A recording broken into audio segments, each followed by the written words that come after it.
Hello বন্ধুরা, দেখুন এটা একটা অন্যরকম নিয়ম, এটা ছত্তিশগড়ের নিয়ম। এগুলো হচ্ছে আমার জামাইবাবুর মানে গ্রামের সব লোকজন।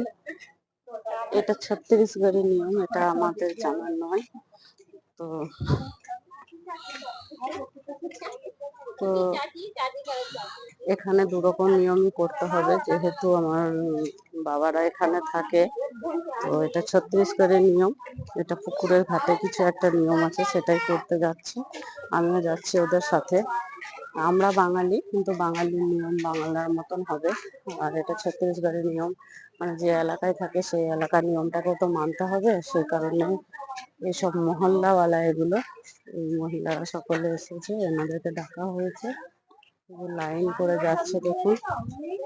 যে এটা আমার বড়দি, বড়দি আগে আগে এসছে, পিছন পিছন সবাই এসছে। এই যে ঘাটের মধ্যে কি সব নিয়ম আছে, জল দিয়ে ধুয়ে জায়গাটা ইট পাচ্ছে, কি যে করবে জানি না, এখন দেখা যাক। জেনে নিচ্ছিলাম দিদির কাছ থেকে যে কি করতে হয়। এগুলো আমাদের বাড়ি থেকে নিয়ে আসতে হয়েছে, দাঁত মাজার জন্য ঘষতে হবে। আর এটা কি আতপ চাল, কলাই, আর এগুলো হচ্ছে দুব্বো ঘাস। দুব্বো ঘাস, এটার মধ্যে জল দিতে হবে। এই যে জল দিচ্ছে। নিয়ম আছে, এই যে পুকুরে চান করতেই হবে শ্যাম্পু দিয়ে। তো পুকুরটা তো খুব একটা পরিষ্কার পরিচ্ছন্ন নয়, সেই কারণে চান করতে সবাই এমনি ভয়ই পাচ্ছে। এখন আজকাল আর কেউ চান করে না, তো সেই কারণে এই যে দিদিগুলোও বলছে যে চান করার দরকার নেই, শুধু একটু ছিটিয়ে নাও, শ্যাম্পু করে চুলের ডগাটা একটু ধুয়ে নাও, সেটা বলছে। এই যে সেইভাবে আমার দিদি স্নান করছে, যেটা নিয়ম সেটা তো করতেই হবে, তো একটু সেটাই করে নিচ্ছে। আর এই দিদিগুলো সব হেল্প করছে, এগুলো সব গ্রামের মানুষ। এখানকার এটাই নিয়ম যে ছত্তিশগড়ের ওনাদের যেরকম নিয়ম সেটাও তো করতেই হবে, যেহেতু এখানে বাস করে। দিদিকে স্নান করিয়েই দিল শেষ পর্যন্ত। এটাই হলো ঘাটের কাজটা। এখন সবাই একটু করে চাল দেবে।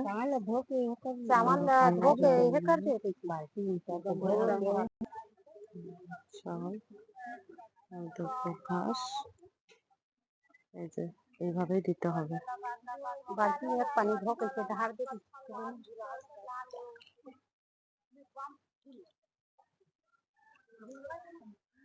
এবার প্রতিবেশী গুলো আস্তে আস্তে সবাই দিচ্ছে।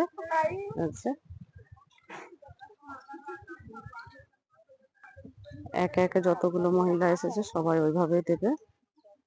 এটা হলো এই যে প্রত্যেকটা মহিলা একে একে একে একে দিচ্ছে।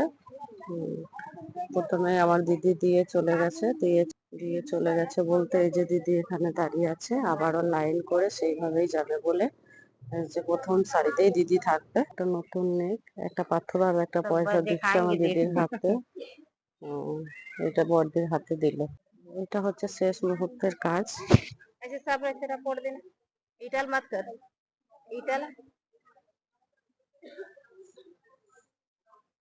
ऊपर का टांग दो इटल इधर ऐसे बगल में कर दे इटल।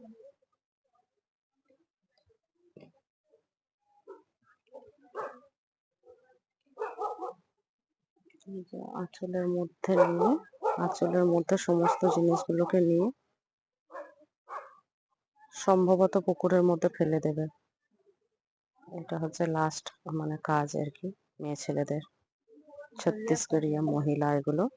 ওই যে আঁচলে করে সমস্তটাকে ফেলে দিল পুকুরের মধ্যে। এবার বালতি টালতি গুলোকে নিয়ে সব ফেলে দিচ্ছে এই যে একসাথে, ভদ্র মহিলাগুলো। এগুলো এখানকার নিয়ম। এই যে ঘাটটাকেও পুরো ধুয়ে দিচ্ছে। এবার বালতিগুলো ধুয়ে নিয়ে চলে আসবে। বালতিগুলোতে জল হচ্ছে, ও ধোয়া হবে। যাই হোক, এটা আমার কাছে একদমই নতুন, আপনাদেরও নতুনই লাগবে। যদি কেউ ছত্তিশগড়িয়া থেকে থাকেন তাহলে তার কাছে কোনো ব্যাপার না। এই যে ভদ্র মহিলাটাও স্নান করে নিচ্ছেন। সবাই স্নান করার নিয়ম, কিন্তু আজকাল আর সবাই স্নান করেন না। সাবান শ্যাম্পু সবকিছুই দেওয়া হয়েছিল আমাদের বাড়ির তরফ থেকে, মিমের দাঁতের মাজন এবং সাবান শ্যাম্পু সবকিছুই, কিন্তু সবাই সেটা ব্যবহার করেনি, তার কারণ অনেকে দূর দূর থেকে এসছে, সবাই তো কাপড় নিয়ে আসেনি। আর এই পুকুরের অবস্থাও খুব একটা ভালো নয়, সেই কারণে সবাই মাথার মধ্যে জল ছিটিয়ে নেবে, এটুকুই। নিয়মটা দেখুন, এই যে পাথর আর পয়সা সবাই একে একে হাতে হাতে দিতে দিতে শেষ পর্যন্ত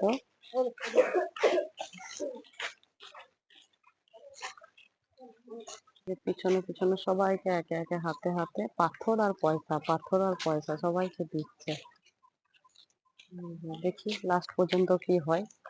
লম্বা একটা শাড়ি তৈরি হয়ে গেছে একদম, ফার্স্ট লাইনে আমার দিদি, তারপর পুরো গ্রামের লাস্ট একজন, দেখি কি করে পয়সাটাকে